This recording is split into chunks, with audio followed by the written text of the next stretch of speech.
Good morning and Saram students. Hope you all are doing well. Welcome to your English class. Today in this class we are going to start with the new chapter of moments. Chapter number 10, and this chapter is the last chapter of your book Moments. So let us start with today's chapter. That is The Beggar by Anton Chekhov.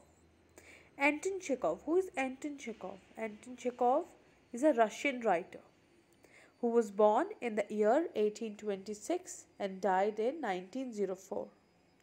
He is recognized as a master of the modern short story and a leading playwright of the late 19th and early 20th century. Anton Chekhov emphasized the depth of human nature, the hidden significance of everyday events, and the fine line between comedy and tragedy. Chekhov concentrated primarily on moods and characters, showing that they could be more important than the plot. Now the introduction of the chapter. The chapter is about that how some people get into bad habits and find it difficult to quit on their own. Compassion, concern, and care from fellow humans go a long way in reforming such people. There is always hope for a renewed and better life if one get kindness from other. The Beggar is the story of the transformation of a beggar into a good person. The behavior of women made him leave alcohol and lead a good life. Now, there are certain new words. Let us read that also. The first word is kopek. Kopek is a Russian coin which is equal to 100 of ruble. The next word is intrigues, which mean make secret plan to do something illicit or detrimental to someone. The next word is calumny. Calumny, the making of false and defamatory statement about someone in order to damage his or her reputation. Next word is suppliant. Suppliant means a person making a humble plea to someone in power or authority. The next word is mendicant. Mendicant means beggar. The next word is obliged to. Obliged to means compelled or forced. Swindling. Swindling means cheating a person of money. And the last word is menial labor. Menial labor is a one who is unskilled and an inferior job.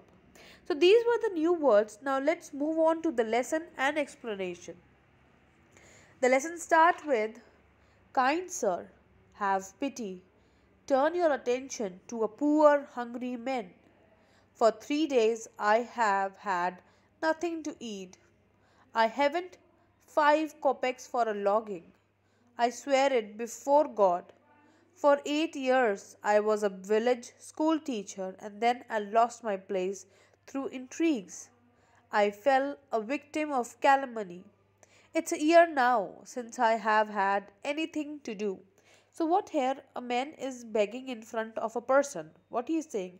He's saying that a man was begging and he said that he had not eaten anything from last 3 days. He did not even have 5 kopecks to pay for a room to spend the night at. And he said that I swear by God that he spoke the truth. So he said to the person in front of whom he was begging that I'm saying this truth, that I don't have even 5 kopek to spend a night at a room. So he said again that I had been a school teacher in a village for 8 years, but I lost my job due to the conspiracy of my colleagues. For the last 1 year, he was without work.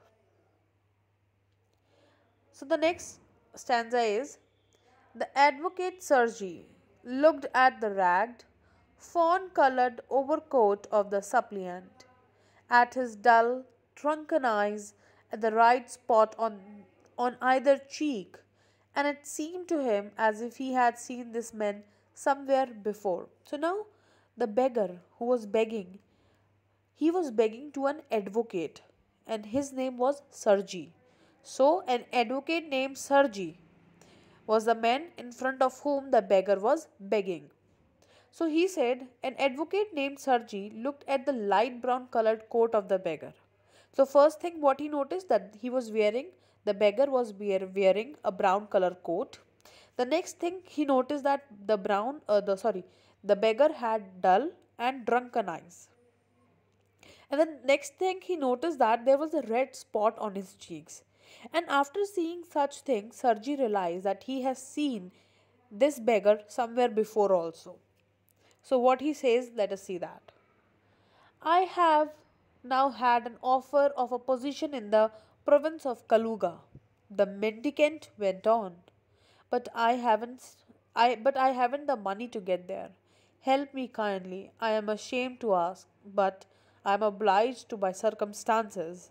So here the beggar says that he got an offer for a job in the state of Kaluga in Russia, but he didn't have enough money to travel to that place.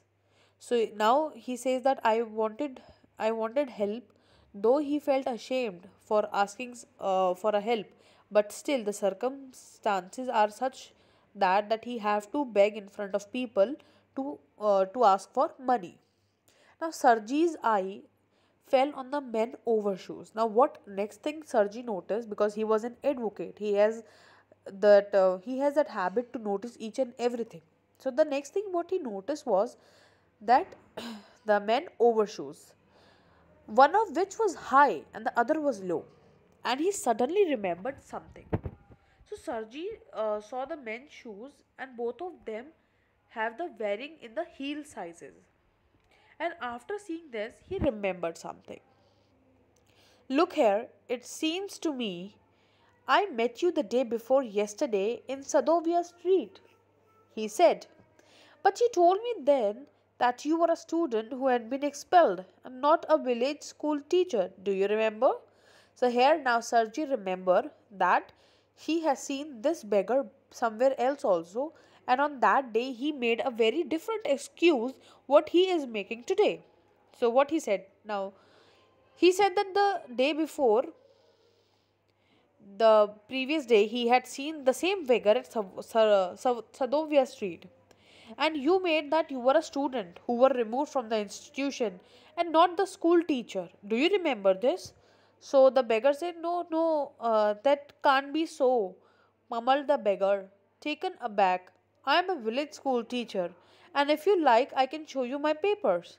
So the beggar was shocked and he spoke very softly that this is not possible, that I am not a student, I am a school teacher, and if you want, I can show you my document as a proof. Have done with lying. You called yourself a student and even told me what you had been expelled for. Do you remember? So here the Sergi is very much assured that you were the same person whom I met on that day on the Sadovia street, and you said that you were a student. And even you told me the reason why you were expelled. Now Sergi said that he had now Sergi said this to beggar, that you had lied to me enough, and you on that day told me what were the reasons why you were expelled. Now don't lie enough in front of me.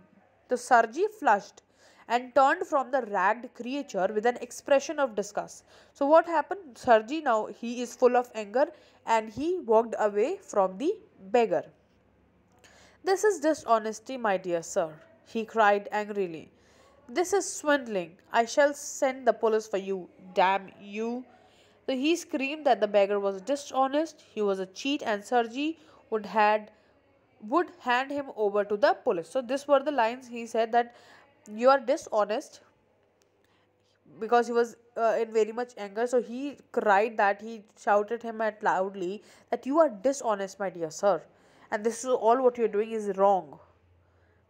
And for this cheating, the people, the innocent people, I will send you or hand over you to the police. Now what Sergi says, what beggar says, let's look at that. Sir, he said, laying his hand on his heart, The fact is, I was lying. So now here he accepts, yes, I was lying. I am neither a student nor a school teacher. All that was fiction. That means it was all the false story that he was making. Formerly, I sang in a Russian choir and was sent away for drunkenness. But what else can I do? I can't get along without lying. No one will give me anything what I tell when I tell the truth. What can I do? So here the beggar confessed that he was lying. He was neither a school teacher nor a student, and he had been singer in a Russian group. And he was removed from that group because he has a problem, that is a drinking problem, that he drinks a lot. And he said that no one will give me job because I lied, because people would not give him any job. So here the advocate Sergi got to know that he was not even a school teacher, not a nor a student, but he was a singer in the Russian choir, and he has a very bad habit of drinking day and night. And because of that, he has started lying to people and to get some money from them. Now doesn't have the habit of working hard to earn money. So now what will happen? Will Sergi give him money, or what he will do with him? We will see that in the next class. So that's all for today. Thank you, students.